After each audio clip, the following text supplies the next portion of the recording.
দর্শক, শাহজালাল আন্তর্জাতিক বিমানবন্দর থেকে সরাসরি যুক্ত হচ্ছেন সহকর্মী ইজাজ শৌমিক। ইজাজ শৌমিক, পুরোপুরি আগুন নিভেছে কিনা, কি অবস্থা সেখানকার কোনো আনুষ্ঠানিক ঘোষণা এসেছে কিনা আমাদের জানাবেন। সানশাইন আটা ময়দা সুজি, ভালোবাসায় তৈরি। নতুন করে কোনো আনুষ্ঠানিক ঘোষণা সকালবেলা আসলে কোনো সংস্থা থেকে দেওয়া হয়নি, তবে আমরা যেটা ধারণা করছি বা পূর্বের যে অভিজ্ঞতা বলে সেটি হচ্ছে সকাল ৮টার পরে, অর্থাৎ ৯টা বা ৯:৩০ বা ১০টার মধ্যে একটা আনুষ্ঠানিক ঘোষণা আসবে আগুন নির্বাপনের সর্বশেষ পরিস্থিতি। ফায়ার সার্ভিস বা সেনা, বিমান বা নৌ সংস্থা, বিভিন্ন সংস্থাগুলো সমন্বিতভাবে যে কাজগুলো করছে তার একটা আপডেট তারা দেবেন। তবে আপাতত দৃষ্টিতে আমরা এখন পর্যন্ত সকালের যে চিত্র দেখতে পাচ্ছি, যে কার্গো ভিলেজের যে বিল্ডিংয়ে আগুন লেগেছিল সেখান থেকে এখনও ধোঁয়া উদ্গীরণ হচ্ছে এবং সেটি নিশ্চয়ই দেখতে পাচ্ছেন যে কালো ধোঁয়া বাতাসে মিলিয়ে যাচ্ছে। এবং এই বিল্ডিং থেকে যেভাবে আগুনের সূত্রপাত হয়েছিল গতকাল দুপুর ২:৩০টায়, প্রায় ৭ ঘন্টা লেগেছে সেই আগুন পুরোপুরি নিয়ন্ত্রণে আনতে। এবং নতুন করে আগুন লাগার আর কোনো সম্ভাবনা নেই। তবে ভিতরে এখানে আগুন নির্বাপনের সঙ্গে সংশ্লিষ্ট যারা রয়েছেন, ফায়ার সার্ভিস বা অন্যান্য সংস্থা যারা রয়েছেন, তাদের যে ভাষ্য, যে ভিতরে বিপুল পরিমাণ যেহেতু পণ্য রয়েছে, গুদামজাত বিভিন্ন পণ্য, বিশেষ করে আমদানি রপ্তানির যে পণ্যগুলো এখানে রাখা হতো, সেই পণ্যগুলোর কারণে আসলেও যার অনেকগুলো ছিল ধার্য পদার্থ এবং তৈরি পোশাক শিল্পের বিশেষ করে কাপড় যে আমদানি করা হতো সেই কাপড়ও কিন্তু ছিল। এবং সেই হিসেবে এই প্রত্যেকটা জায়গাতে কিন্তু আগুন ছড়িয়ে পড়েছিল এবং যেভাবে পুড়েছে বিল্ডিংয়ের দেয়ালগুলো পর্যন্ত পুড়ে কালচে হয়ে গেছে এবং কাঁচ যেগুলো ছিল সেটা ভেঙে গেছে এবং সেই কাজগুলো ভেঙে সেখান থেকে আসলে ধোঁয়া উদ্গীরণ হচ্ছে আমরা দেখতে পাচ্ছি।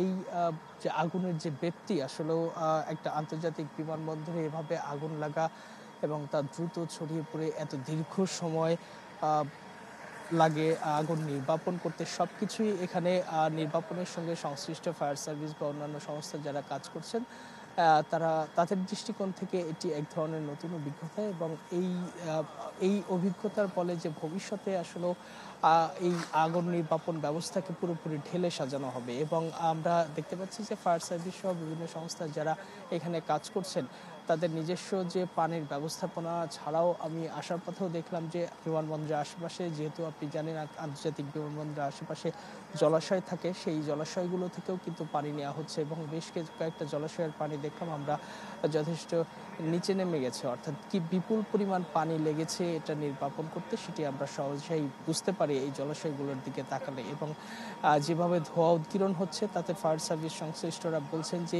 এই ভিতরে প্রত্যেকটা পণ্য, অর্থাৎ যে সকল পণ্য হুটহাট করে জ্বলে উঠছে, ধার্য পদার্থ যেগুলো রয়েছে সেগুলো হুটহাট করে জ্বলে উঠছে, জ্বলে ওঠার কারণে এদেরকে পুরোপুরি নিয়ন্ত্রণে আনতে আরও সময় লাগবে।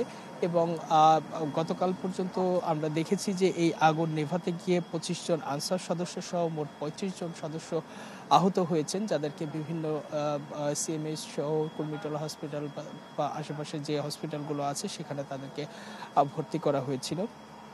এবং এই আগুন নির্বাপনের সঙ্গে আগেই আপনাকে বলেছিলাম যে সেনাবাহিনী, বিমান বাহিনী, নৌবাহিনী সংস্থা সহ ফায়ার সার্ভিস তো রয়েছেই, বিভিন্ন সংস্থাগুলো কিন্তু জড়িত ছিল। তারা দুপুর ২:৩০টায় লাগা আগুন তখন থেকে চেষ্টা করে এখন পর্যন্ত চেষ্টা করছে তারা এইটি নিয়ন্ত্রণে কতটা আনা যায়, অর্থাৎ পুরোপুরি নির্বাপনের জন্য কতটা আনা যায় সেই চেষ্টাটি তারা করছে। এবং গতকালকে কিন্তু এই আগুন লাগার ঘটনায় বিমান বাহিনী একটি বাংলাদেশ বিমান তারা কিন্তু একটি তদন্ত কমিটি গঠন করেছে, যে ৬ সদস্যের তদন্ত কমিটি গঠন করা হয়েছে। তারা এই আগুন কেন লাগলো, কিভাবে লাগলো, এর বিস্তারিত অর্থাৎ পুঙ্খানুপুঙ্খভাবে কিন্তু তারা এটি তদন্ত করে একটা প্রতিবেদন দেবে সরকারকে এবং সেই অনুযায়ী ভবিষ্যতে ব্যবস্থা নেওয়া হবে। এবং এই গতকালকে সরকারের পক্ষ থেকে কিন্তু একটি বিবৃতি দেওয়া হয়েছে যে এই পরপর আপনি জানেন যে গত কয়েকদিন ধরে গুরুত্বপূর্ণ স্থাপনাগুলোতে কিন্তু আগুন লাগছে। মিরপুরে একটি গার্মেন্টস কারখানায় সেখানে আগুন লেগেছে, চট্টগ্রাম ইপিজেটে আগুন লেগেছে এবং সর্বশেষ এই শাহজালাল আন্তর্জাতিক বিমানবন্দরের যে কার্গো ভিলেজে আগুন লাগলো। এই আগুনগুলো আসলে পরিকল্পিত কিনা সেটি নাকি হুট করে লাগছে, সব মিলিয়ে সরকারের যে বিবৃতি তাতে যদি কেউ এর সঙ্গে জড়িত থাকে বা পরিকল্পিতভাবে যদি আগুন লাগানো হয় তবে সরকারের বিরুদ্ধে যে কঠোর হুঁশিয়ারি দেওয়া হয়েছে, এই কাউকে ছাড়া হবে না। ব্যবস্থা নেওয়া হবে সেরকম বিবৃতি কিন্তু গতকালকে এসেছে। এবং এই আগুন লাগার ঘটনায় গতকালকে রাত ৯টার পর পর থেকে যে ফ্লাইট যেটি বন্ধ ছিল, আন্তর্জাতিক যে বিমানগুলো অবতরণ করে বা এখান থেকে চলে যায়, সেটি কিন্তু রাত ৯টার পর থেকে ওঠানামা শুরু হয়েছে। এবং গত ৬ ঘন্টায় ২৩টি আন্তর্জাতিক ফ্লাইট সহ অন্য যে ফ্লাইট যেগুলো ছিল তারা যে ২৩টি ফ্লাইট যেটি আসলে বিমানবন্দরে নামার কথা ছিল সেটি কিন্তু অবতরণ করেছে, যেগুলোকে চট্টগ্রাম বা অন্যান্য আশেপাশের দেশে বিশেষ করে কলকাতা সহ বেশ কয়েকটা জায়গায় কিন্তু ফেরত পাঠানো হয়েছিল, সেগুলা অবতরণ করেছে। এবং এর জন্য শত শত যাত্রী কিন্তু যথেষ্ট ভোগান্তিতে পড়েছে।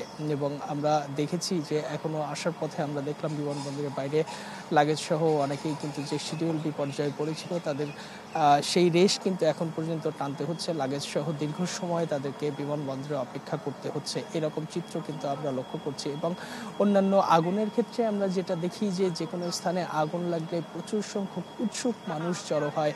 আমরা মাইলস্টোনের ঘটনা দেখেছি যে স্কুলের শিক্ষার্থীরা যখন আগুন দগ্ধ হচ্ছিল তখন মানুষ আসলে কীভাবে জড়ো হয়ে আগুন নির্বাপনের কাজে যেভাবে বাধা তৈরি করছিল, তো সেক্ষেত্রে কিন্তু এখানে সেটি সম্ভব হয়নি। এবং সেনাবাহিনী, র্যাব, পুলিশ থেকে শুরু করে অন্যান্য সংস্থা চতুর্পাশ কর্ডন করে রেখেছিল। এবং এমনিতেই এটি একটি কেপিআইভুক্ত বিশেষায়িত প্রতিষ্ঠান, সুতরাং এখানে সাধারণ মানুষের প্রবেশাধিকার এমনিতেই নিষিদ্ধ।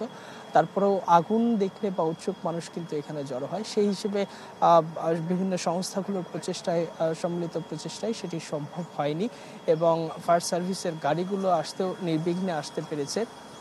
যতটা দ্রুত সম্ভব তারা চেষ্টা করেছে আগুন নির্বাপনকে যতটা তাড়াতাড়ি করা যায় সেই হিসেবে তাদের সকল প্রচেষ্টাই ছিল।